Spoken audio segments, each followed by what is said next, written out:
This has literally been the most unproductive week I've ever had in my life, but that is okay because we're back with another productive vlog and we're getting right back on track.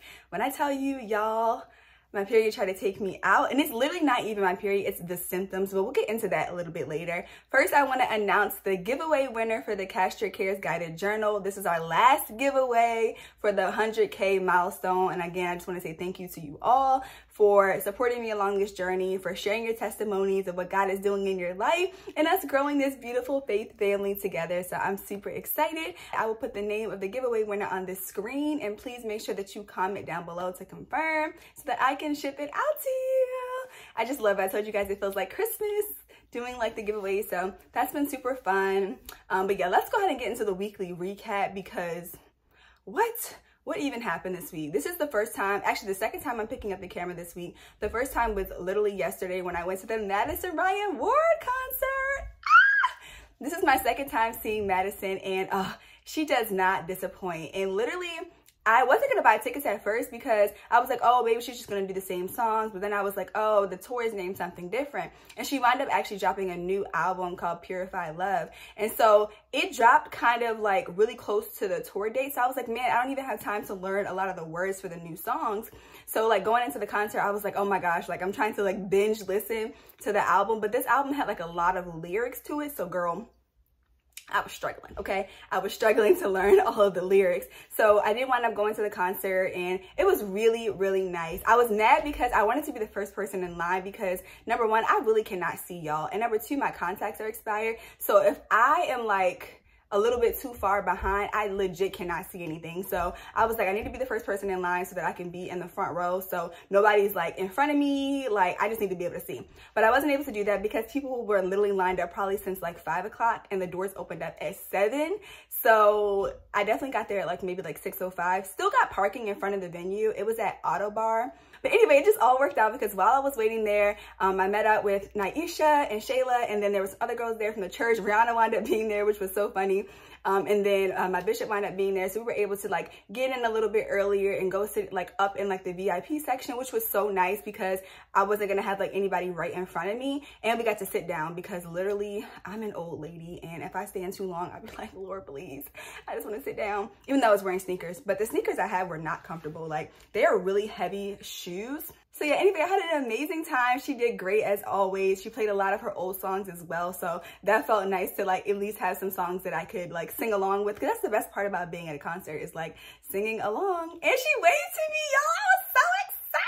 The last time I saw her, I was right in the front row in Virginia, and I was literally like looking up at her. So like next time I knew like when I went to a concert, I was either gonna sit to like the right or the left so it wouldn't be like such an awkward angle. But this time I just had a perfect view. So I'm gonna pause here and insert some of that footage so you guys can come along to the concert with me.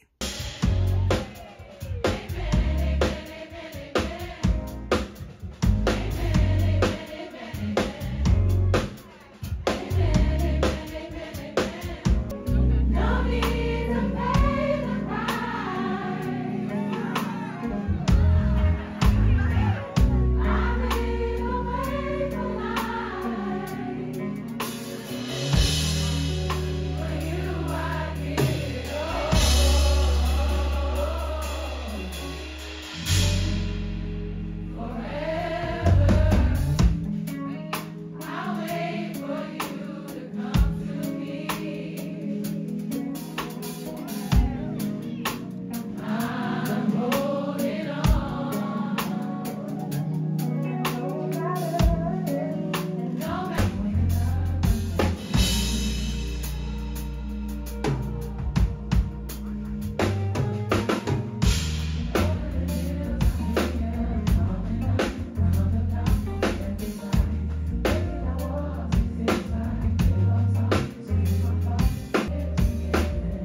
Trying to find a way out. Gotta use a meltdown. I'm slowly, I'm trying to run away. Feel like going in my head. Feel like sitting up in God's bedroom. Baby, losing out, talk to him. Remember when I used to fuck? Now I'm chilling with the most. I can't even get enough. Keep going to what I used to know.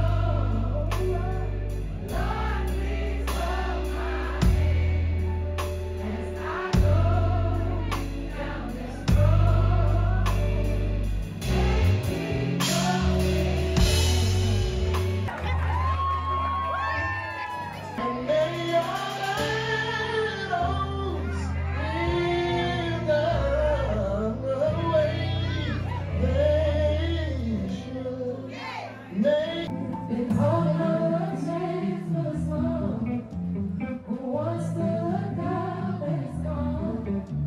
Somehow still right and wrong. Trying to set the string me on. If I love you, will you be there on the other side? If I take or back on the past, let it be in my life. But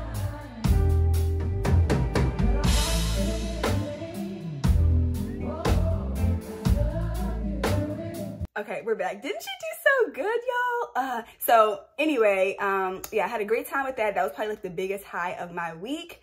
I think the second biggest high was, oh duh, they sent me my YouTube plaque, so I'm gonna open that a little bit later. It was just so surreal. Like, I've always loved YouTube. Like, even before I was on here, I was always just watching different like vloggers and stuff like that. I used to watch like makeup videos when I wanted to learn how to do my makeup, which is one of my goals for next year, because I really want to do a photo shoot, and I'm probably gonna do a photo shoot maybe towards the end of this year, early next year, because I really need a new headshot. My last headshot, I was bald. This is from when I shaved off my hair. So with that being said, yeah, that was the second biggest high, was getting my YouTube plaque, and also being able to get up. Literally, like, yesterday was the first day I was able to get up out of bed, like at my normal time, which is like 8 a.m. and I was able to pop up. So that's how I know like that my period symptoms had ended, because it was just like little like night and day. First it was like a real struggle for a week, and then all of a sudden I could just pop up.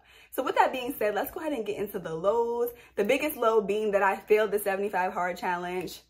Boo, I know. I was on day 44, and this is like in the midst of like my period fatigue. And what's so funny is I thought, if anything that I thought was going to knock me off this challenge, I thought it was going to be my eating and like the cravings, because my last period, the cravings were so strong that I was like, oh my gosh, I'm fighting through this. But I was able to get through that, and the fatigue wasn't nearly as bad. I don't know what happened this time, but the fatigue lasted like so long. Like, I just could not get out of bed. Like, all I did was like take the clients that I had for the week, but I did nothing outside of that. And thankfully I already had a video film, because literally I had no energy. I like went to go get lunch with somebody, and even that was just draining, and I just came home and slept from like 2 o'clock to 8 o'clock. So I was down for the count, and my body was just not having it. And then the morning after that, I woke up with like severe cramps, which I never have. I haven't had cramps in so long, so I don't know what it was that was going on, but yeah, that knocked me off the challenge. And like I said, I was doing the 75 hard, so like if you miss a day, you have to start all over.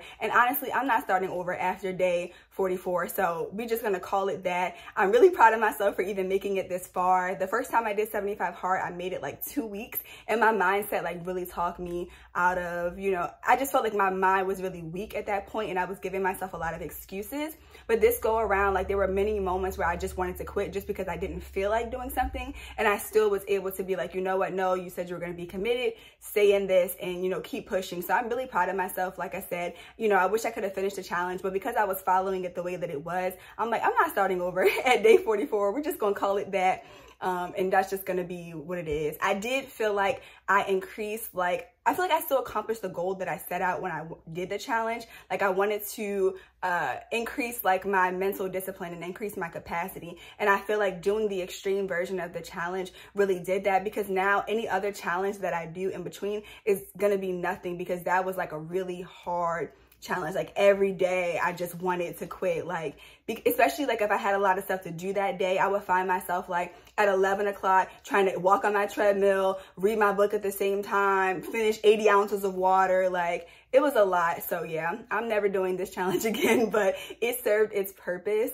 But with that being said, I think the only other low for this week was, like I said, I just didn't get anything done. Like I thought I've been doing the Sabbath like on Sundays, so I thought that I would have been like well rested enough to kind of show up. But when that fatigue kicked in, I was like, this is a mess. Like I cannot even move. My mom was knocking at the door like, are you okay? Are you still alive? Because I was just not coming outside my room. I was literally on bed rest. So yeah, that's that.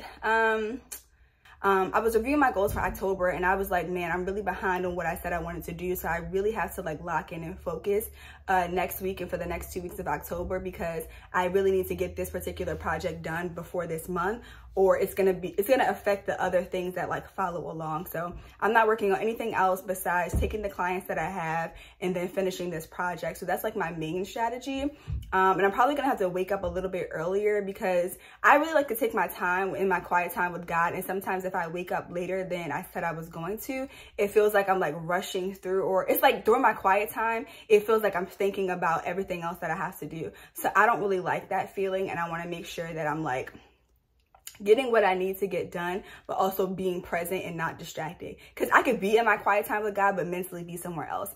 And I don't like that. So that's the strategy for next week. Some things that I am going to continue doing. I am going to walk every day. My treadmill that I got from Deer Run really came in clutch, because those days where it was just like I had too much going on, I couldn't make it, you know, to do anything else. At least I knew I could walk every single day. So I really did enjoy walking every day. I already read every day, so that wasn't like anything new. I definitely will not be drinking a gallon of water, but I will be trying to get at least like 40 to 60 ounces.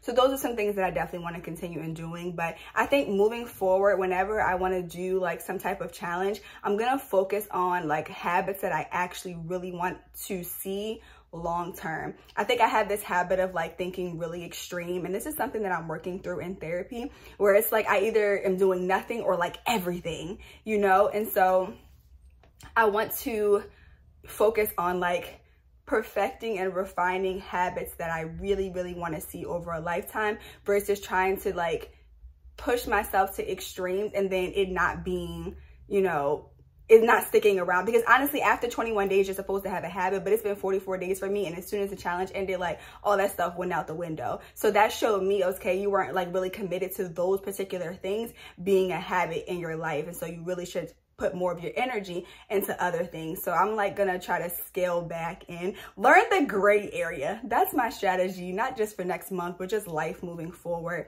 is to find ways to, yes, push myself, but also in a way that is sustainable for the long term. So yeah, y'all, I'm excited. I have a lot to do today. I need to do laundry. I don't need to do laundry. I did laundry. I need to put it away. Y'all all know that that's the most difficult part of laundry, is actually putting the stuff away.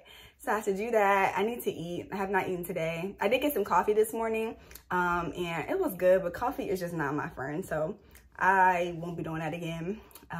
Once I do that, I still need to plan for the week. I haven't gone grocery shopping. I'm not even hungry. Like low key, I really just want to do like a liquid cleanse, like not even for dieting purposes, but just like because I have not had an appetite for like food. I think I'm just kind of getting tired of the same taste of everything. The only thing I've really been craving is sushi. But outside of that, I think I just need to do like a juice cleanse or something like that to just maybe reset my palate.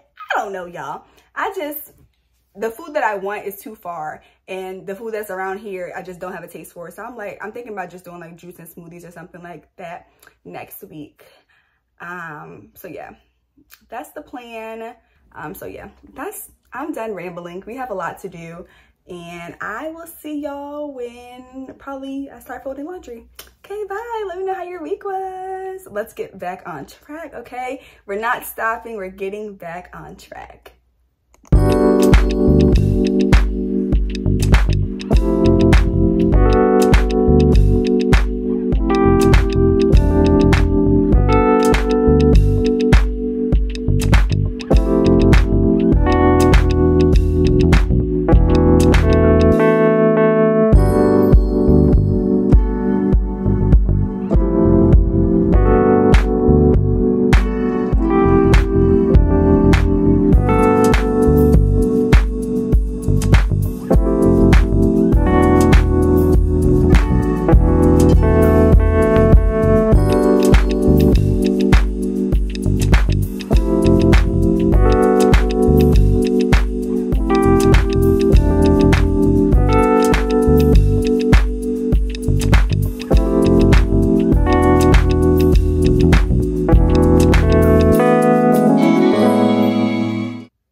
Okay, this light is not practical at all, but it's so gorgeous. I mean, let's get into it.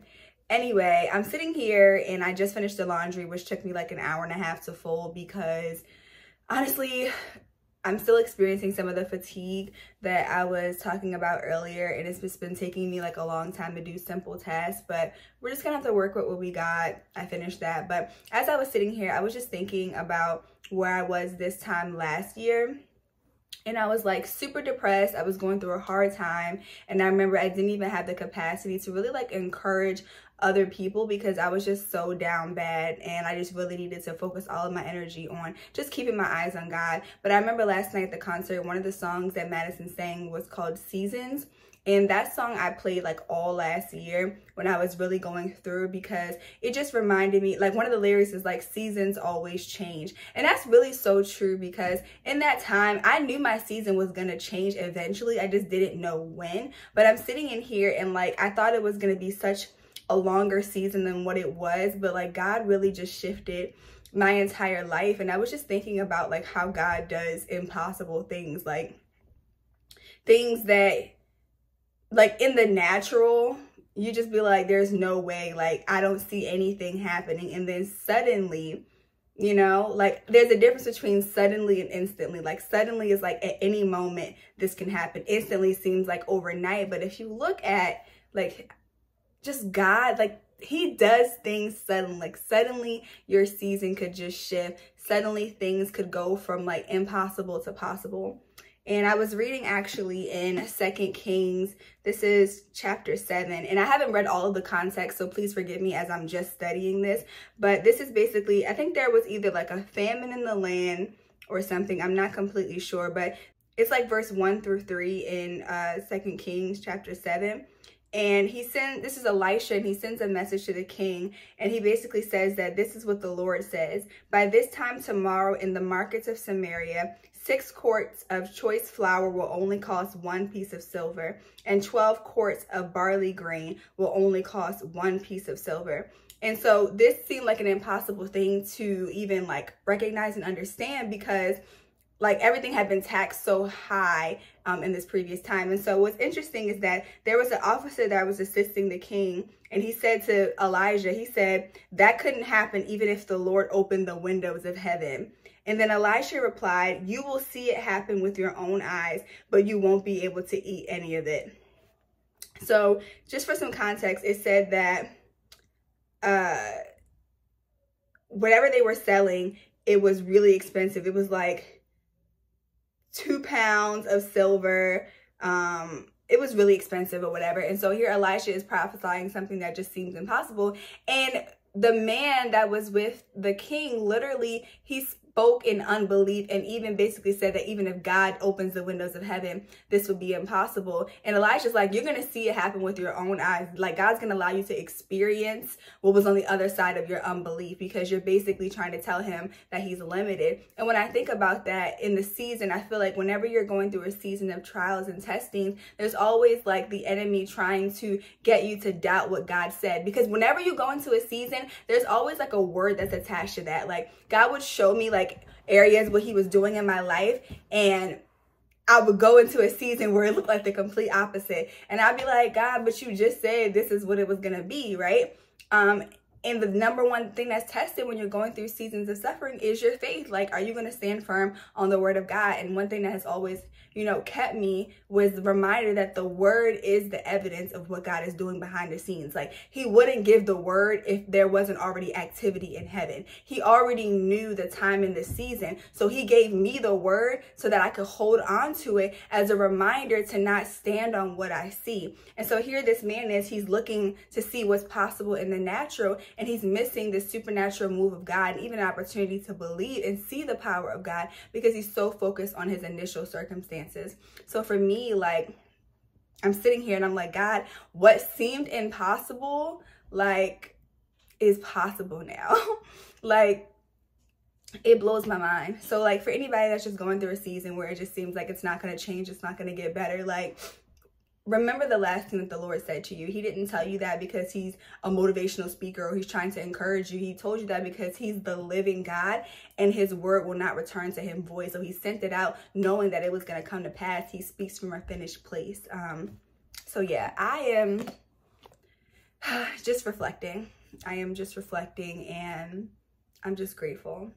I'm grateful. Also, I have been having this like strong desire to just like not disappear, but just start a completely new life. Like I have always been the type of girl, I always knew I was going to be like traveling the world and doing all these amazing things. And I've always just loved just kind of starting over in life. And I've just been feeling like a strong urge to just like move to a new city, start from scratch. And not that nothing is wrong with my life. I love my life. My life is beautiful. God is faithful. I have amazing people in my life. I just feel like it's a desire that God put in my heart because my season is coming. And I've been telling you guys, like, I've been making a lot of like faith moves in that direction of what God is, you know, calling me. So I did start packing. I got rid of a ton of stuff, but it just seems like I still have a lot of stuff. Like I have been living here for like the past 5 years and I purposely like downsized a lot of stuff because I didn't want to have just like stuff that I didn't need. But it just seems like no matter how much stuff I keep getting rid of, like it's still more stuff. And granted, I did just buy some stuff because I literally thought I didn't have anything. But anyway, so I packed like the first box and now I'm like packing. I'm trying to slowly like pin down what I'm probably gonna wear that's like bare essentials. So that's what I'm working on. But yeah, I lost my train of thought. I probably need to eat. I only ate the little bit of like my leftovers from Chipotle and I'm hungry. But I was telling you guys, I'm not like, I know I need to eat because I keep forgetting things and I'm having like a little bit of brain fog, but I'm not hungry. So I would really like a smoothie. Yeah, I'm gonna do that. But yeah, okay, let me open this YouTube plaque, y'all. It's just staring in my face. Sometimes I feel like I don't want to open it because I feel like I used to be a person who didn't really, once I achieved a milestone, I would just like move on very quickly. But I've been really working on that because I feel like I reached a lot of my goals a lot sooner than I thought I would. And I just want to savor the moment. I don't want to rush through it. And I'm just really, really grateful. So I feel like once I open it, it's like, okay, that's it. So, but yeah, let's open it. 1 second, y'all. Okay, I can't show you the outside of the box because it has my address on there, but let's open it. Oh my God. First, I'm sorry, I'm just so excited. This is so cool. Congratulations on your subscriber milestone. We are honored to take part in recognizing your achievement and want your experience to be exceptional. Thank you, Rick, sir. Okay, came with a letter. We just got a letter. I wonder who it's from. Okay. Do you remember your first subscriber, your 100th, or your 1,000th? Chances are you do. And we know that you'll definitely remember your 100,000th subscriber. Your fans may have found you while searching on YouTube, learned about you through a friend, or maybe showed up as a recommended video. No matter how they came to your channel, your audience stayed and their numbers increased because of you and the community you've built because of the Lord, okay? They didn't say that, but we all know why this is happening, the Lord. It says, we're proud to honor your impressive milestone of reaching 100,000 subscribers. Okay, here it is. Let's take it out of the package and I'm gonna turn the camera around so you guys can see. Here it is. Oh my gosh, so beautiful. Let's take it out of the plastic.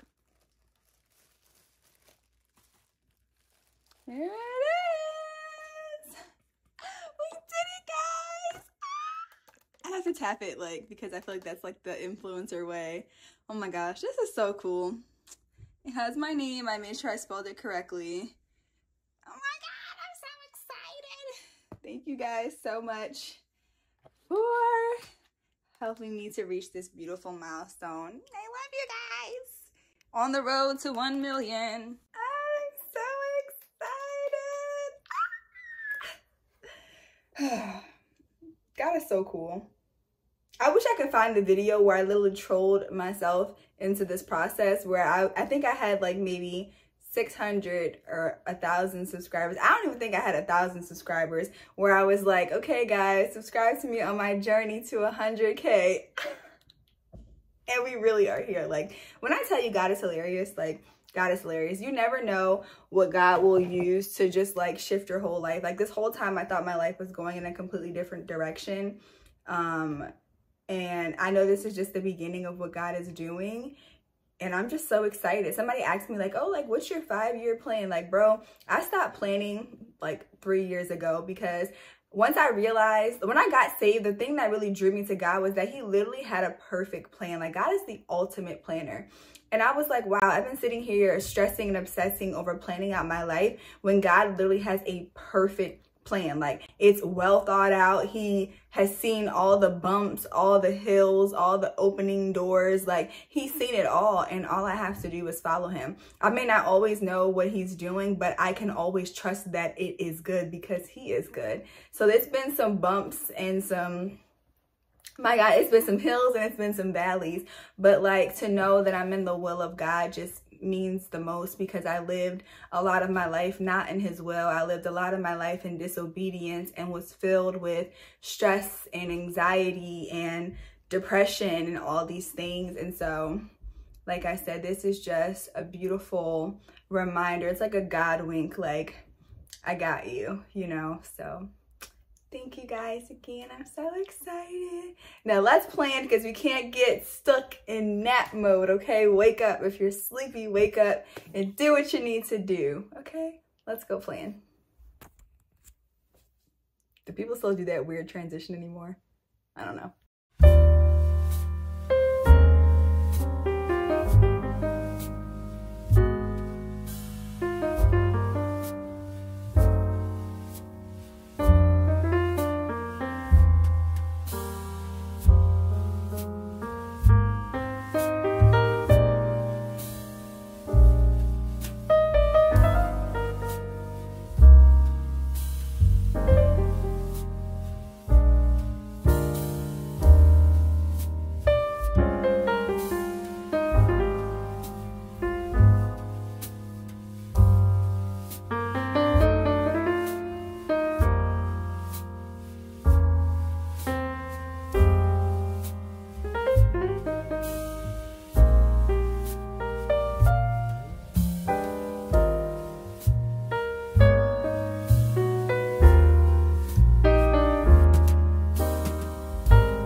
Okay guys, I finished planning. I don't have to do too much in my mental garden Notion template because, like I said, I didn't get much done last week. So I just wanted to do my empty out session to see if there was anything I missed. And there really wasn't much that I missed. So I'm going to go ahead and wrap up this vlog. I'm very tired, so I will see you guys next week when I am feeling like myself again and have more energy. I hope that you get a chance to rest, maybe try out the Sabbath and allow God to just refresh you, spend time in his presence. We all need to be in there more, including myself. So I love you, and I will see you all next week. Bye.